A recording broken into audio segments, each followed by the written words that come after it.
All my aunts and uncles were from the South Branch area, which was a very remote community on the northeastern corner of the reservation.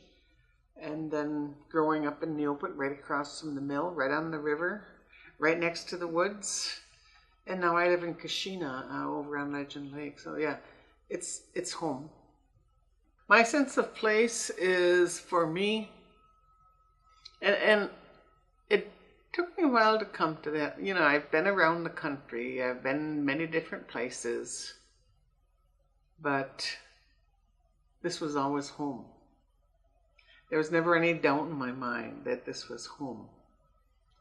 And in the back of my mind, I always think I knew that someday I would return here.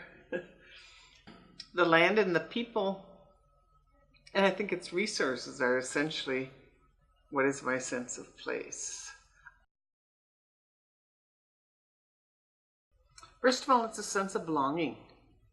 I belong here.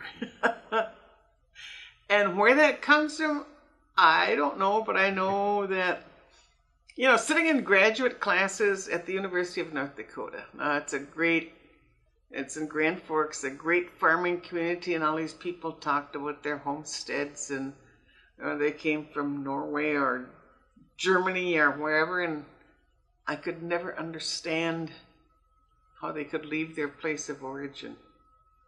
How can you just go and leave behind all of that?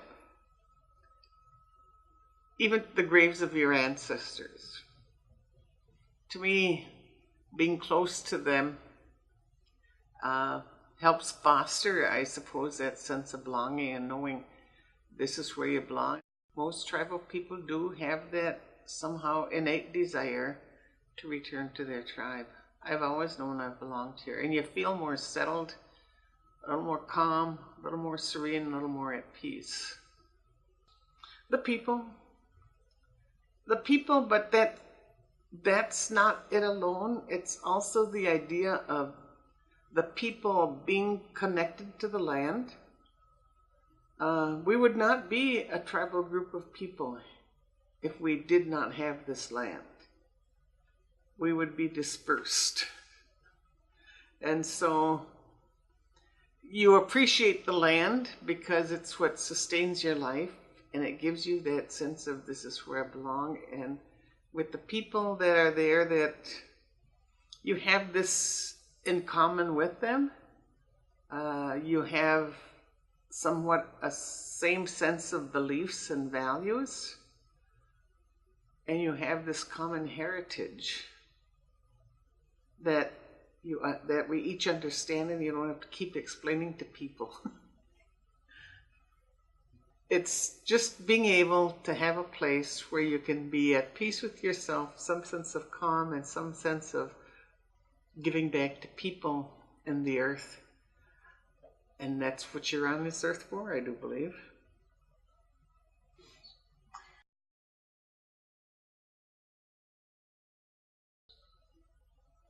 My favorite memory is, I think, and a lot of people do, you look back, and when one looks back, you look at the good times. You don't focus necessarily on the bad times. I didn't have that many bad times. I liked our summers. I like summer coming. I always look forward to summers. In our family, we had a large family, and my mother, being a Menominee woman from South Branch, always believed in gathering. We always, in the morning, she'd get us up, she'd feed us breakfast, and two would stay home to clean the house, and the rest of us, she'd pack a picnic lunch, and we'd go off picking berries, or picking apples, or picking whatever, or picking greens, or picking cedar boughs, and that was our morning. But the afternoons, she gave us to ourselves. And as I said, I lived across from the mill. We were up and down the river. We were into the woods, playing and doing whatever we cared to do. Unless we didn't obey quick enough, then you had to stay home for a while and weed the garden.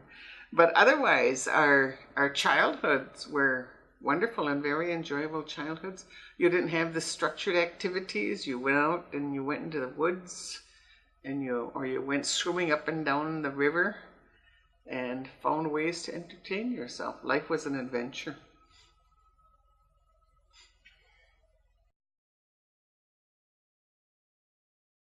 This place provides very much to me.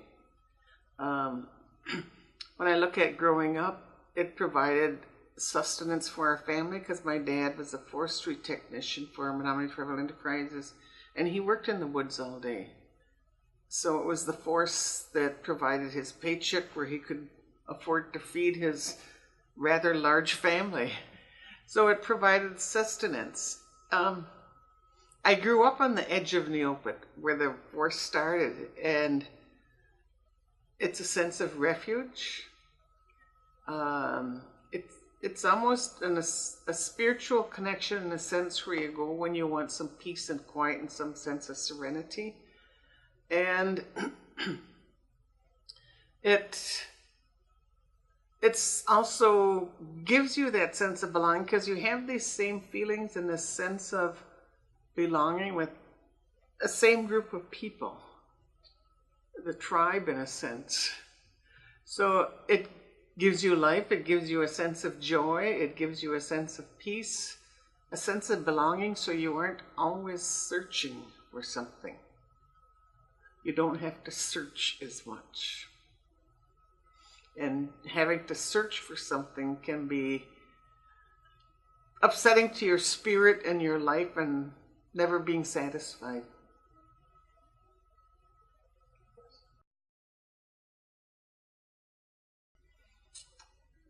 My mother and father continually, bringing us up was our responsibility to the tribe and how we had to give back to the tribe and how we had to take care of our tribal members. And they didn't just use words to convey that, their own actions did. But I've always felt that responsibility. When the tribe asked me to return here and start the college, my initial reaction was no. My response was no. But I began to think about my hometown of Neopet. When you go to Neopet for festivals or for whatever occasions, festivities, it seems like there's hundreds and hundreds of little kids running around. And I don't need to go into the dismal statistics of Indian education. And I began to think, Verna, you've been blessed. You have had a wonderful education. But what chance do these little kids have in this day and age? So, I don't know. I suppose the guilt and whatever starts to seep in. So I called him up and said, yeah, I'll come back and do it. Look at this college, look at this campus, look at the lives I've touched. Look at the students that have gone through here. Look at the benefits that have been brought to the tribe, not only in the area of education, but economic development and its cultural revival. I've given a lot.